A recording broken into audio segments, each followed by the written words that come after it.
There is hardly a person alive who has not heard of Starbucks. It is the biggest coffeehouse company in the world. But what if I told you the man behind Starbucks did not start with wealth or privilege?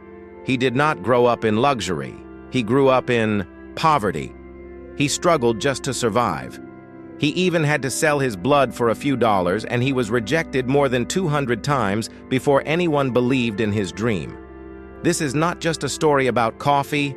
This is a story about persistence. A story about believing when no one else does. This is the story of Howard Schultz, the man who transformed Starbucks into a $100 billion empire. Stay with me until the end, because his journey might change the way you look at your own life. Howard Schultz was born in Brooklyn, New York in 1953. His family lived in a housing project for poor families, a one-bedroom apartment that was crowded and broken down. His father, Fred, was a truck driver and an Army veteran. His mother stayed at home, taking care of the children. Life was hard. There was never enough money, bills piled up every month, and opportunities seemed far away. When Howard was 7 years old, something happened that he would never forget. His father slipped on ice while delivering diapers. He broke his leg and could not work because there was no health insurance. He was fired from his job. Howard remembers watching his father lying on the couch, defeated, hopeless, with no money coming in. The family struggled to buy food, struggled to pay rent. That image stayed with Howard forever. He once said, "I saw my father's dignity stripped away, and I promised myself I would never end up the same way." As a boy, Howard often sat on the staircase outside his apartment. He would stare at the sky and dream. Dream of a life bigger than poverty. Dream of a life where he could change his family's destiny. Sports gave him his first escape.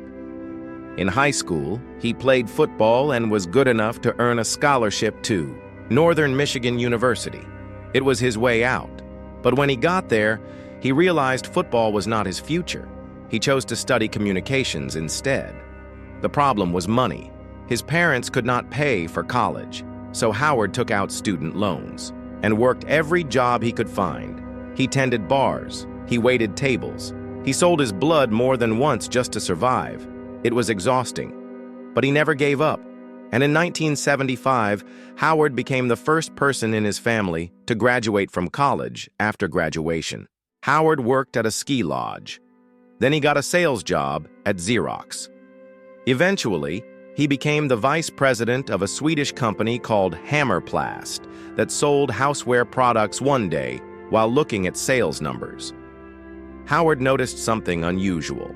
A small company in Seattle was buying more plastic coffee makers than anyone else. The company was called Starbucks.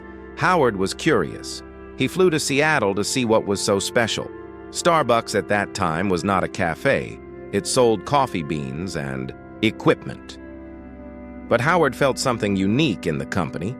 He loved the passion for quality, the story behind the beans, the care that went into the product. He knew immediately.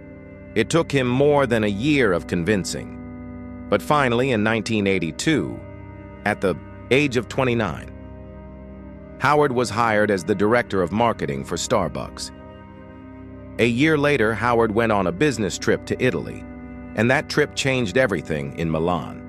He walked into a coffee bar. What he saw was magical. The baristas knew their customers by name. They greeted them like friends. They served not just coffee, but an experience. The coffee shop was alive with conversation, laughter, and connection. Howard thought, this is it. This is what America needs. Not just coffee, but community. He came, back full of excitement. He pitched his vision to the Starbucks owners. He told them Starbucks could become a place where people gather, where coffee is more than a drink. It is an experience. But they rejected him. They had no interest in serving drinks. They only wanted to sell beans. Howard was frustrated, but he could not let go of the vision. In 1985, he left Starbucks to start his own company. He called it Il Giornale. There was one big problem. Money. Howard spent a year looking for investors. He Spoke to 242 people. 217 of them said, "No, think about that." More than 200 rejections, more than 200 times being told, "Your idea will not work. You are wasting your time." Most people would have quit, but Howard kept going. He believed so strongly in his vision that he refused to stop. Finally, enough investors said yes, and Howard opened his first coffee shop. The result: people loved it, customers lined up for espresso, they loved the Italian coffee culture, they loved the warmth and connection. Howard created Il Giornale was a success. Then, in 1987, something happened that changed everything. The original Starbucks owners decided to sell the company. Howard saw his chance. With the help of investors, he bought Starbucks for $8 million. At last, his vision and the Starbucks name were united. Howard Schultz took charge of Starbucks and became the driving force behind its global rise. From the beginning, Howard knew Starbucks had to be different. He focused on 3 things. First, quality. Only the best beans roasted perfectly. Second, experience. A place where customers feel welcome. A place where baristas know your name. Third, community. Starbucks would be a third place, not home, not work, but a place where you belong. Strategy worked by the 1990s. Starbucks was spreading across the United States. By the 2000s, it was conquering the world today. Starbucks has more than 30,000 stores worldwide. It is worth over $100 billion. And Howard Schultz, the boy from the housing project in Brooklyn, the boy who once sold blood to pay bills, became one of the most influential entrepreneurs in the world. Howard's journey is full of lessons. Number 1, your beginnings do not decide your ending.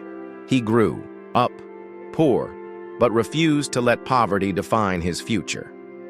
Number 2, rejection is not the same as failure. 217 people said no, but he only needed a few to say yes. Number 3, dream bigger than others think is possible. When he pitched Starbucks as a community, space people laughed. Today, millions gather there every single day. Number 4, do not wait for perfect conditions. Howard often said, if you wait for perfect conditions, you will never get anything done. And finally, take responsibility for your life. He saw his father broken and hopeless, and he decided, I will build something better. Howard Schultz once said, in life you can blame a lot of people. You can sit in self-pity, or you can pick yourself up and take responsibility for your future. He proved that your story is not written by where you start. It is written by how far you are willing to go, from poverty to rejection to $100 billion. Howard Schultz built more than a company. He built an example. And now the question is, what about you? What dream are you holding on to? And when will you begin? If this story inspired you, make sure to like this video, share it with someone who needs motivation today, and subscribe to our channel for more powerful success stories every week, because the next story might just be the one that changes your life.